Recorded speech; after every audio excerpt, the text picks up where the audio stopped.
A major physician shortage is looming in the United States with projections showing a possible shortfall of up to 86,000 doctors by 2036. At the same time, the cost of medical school continues to rise, often pushing graduates toward higher paying specialties instead of primary care. That is where the need is especially urgent. The Hackensack Meridian School of Medicine says scholarships and innovative programs are the key to addressing both challenges. And Dr. Jeffrey Boscamp is president and dean of Hackensack Meridian School of Medicine. We say good morning and welcome to you, Dr. Boscamp. Good morning, Ken, and good morning, everyone.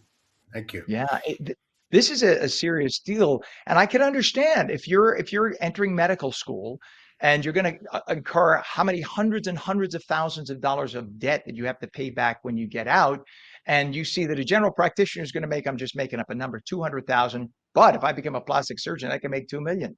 Clearly, they're going to go in that direction, but yet we need them over here. Is this basically what we're encountering now? Yeah, I think that's a good summary. I mean, it's something we're very focused on.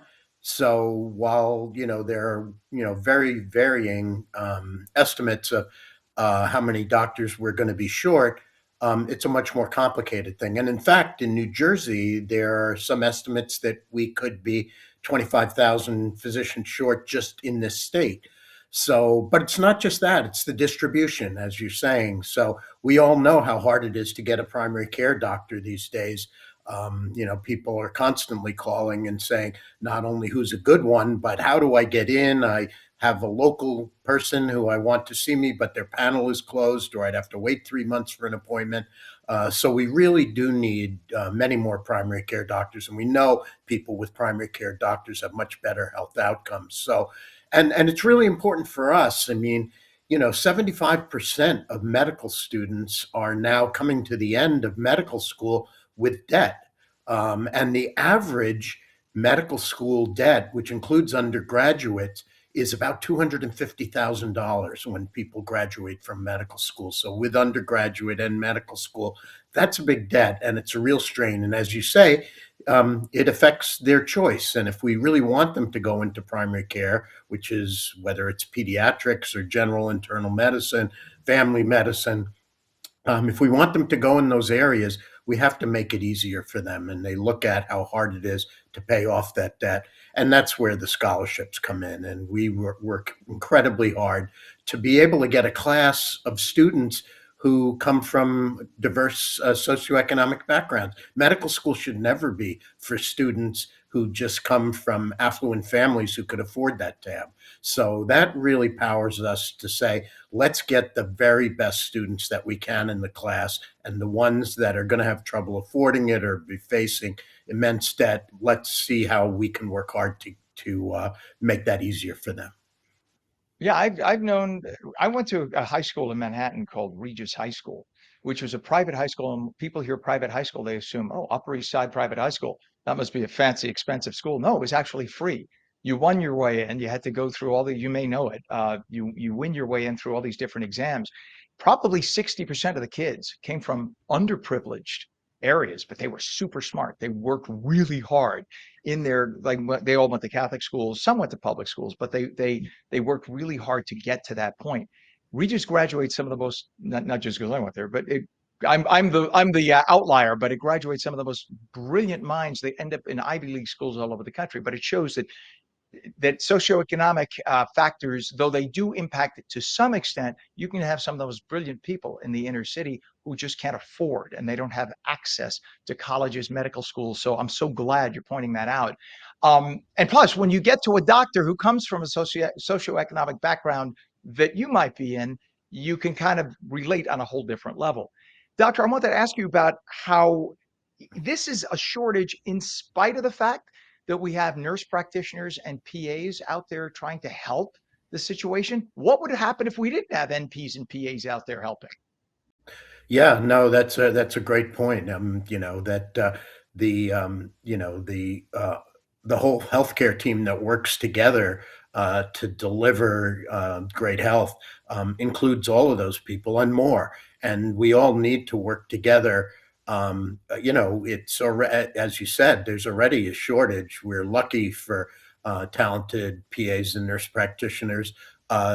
but we still are going to need surgeons, and we're going to need a lot of other people that, the immense time that medical education takes through undergraduate medical education in med school, through residency, through specialized fellowship. That's a long haul, and people sometimes are not, as far they're sometimes as far out as 35 years of age by the time they finish their training. And we've seen through COVID, and a number of other factors that physicians are retiring a little bit earlier than they should, and that is obviously stimulating a shortage happening in nursing too.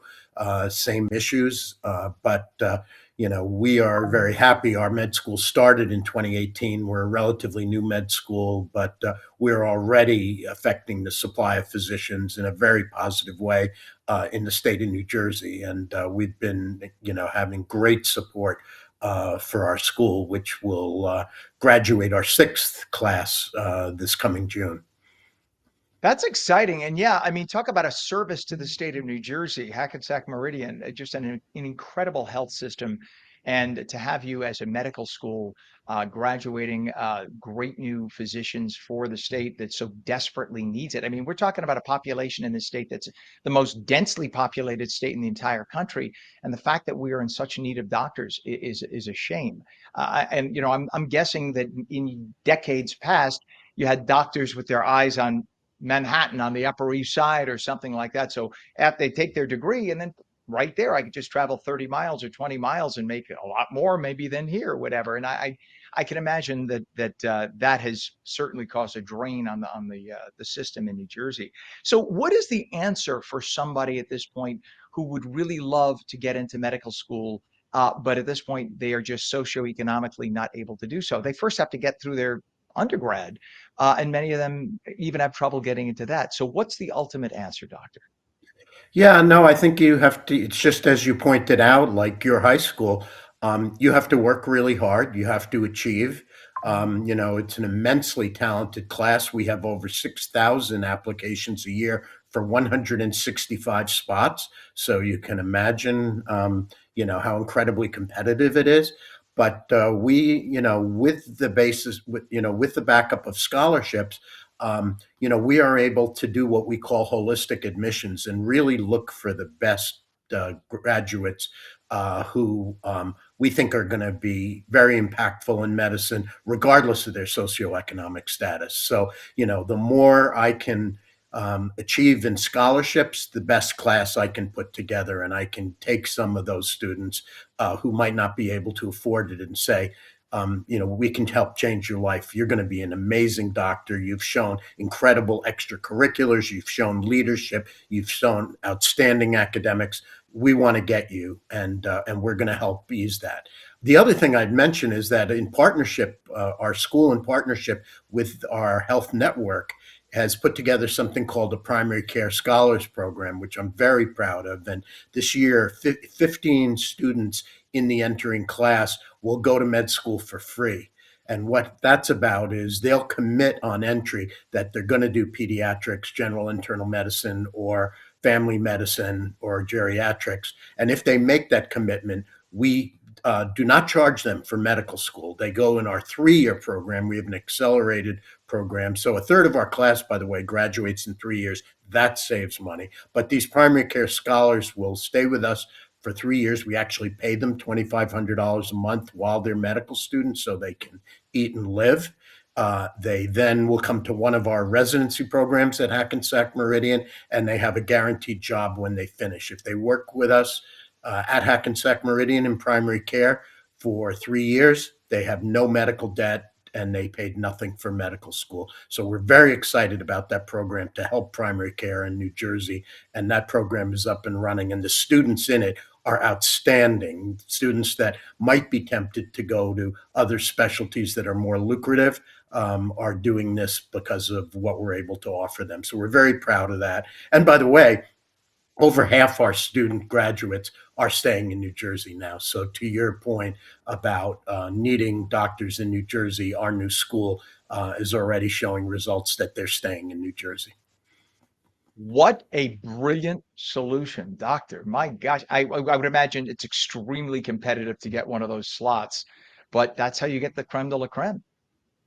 And that's it. And not only the creme de la creme, but the creme de la creme that are staying in New Jersey and choosing, primary care specialties. So these are going to be amazing primary care docs. I've got Fulbright scholars. I've got extraordinary students who might not have gone into primary care without us supporting them. So we're very proud of that. And also this huge gift that we got just recently, $10 million from Helena Thur, that creates a permanent endowed scholarships every year for a number of students. Incredibly generous, and she's so proud of what she's able to support at the school.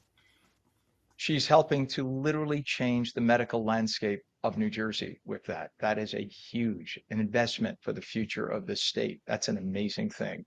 What's a website, Dr. Boscamp, for people interested in this and want to get more information?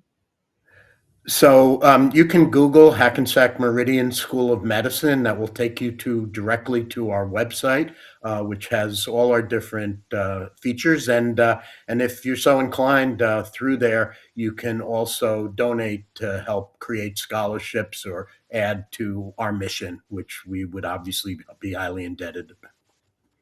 Well, it's donating to the future of New Jersey. So that's a great investment. Dr. Jeffrey Boscamp, President and Dean of the Hackensack Meridian School of Medicine. It's an honor to have you on.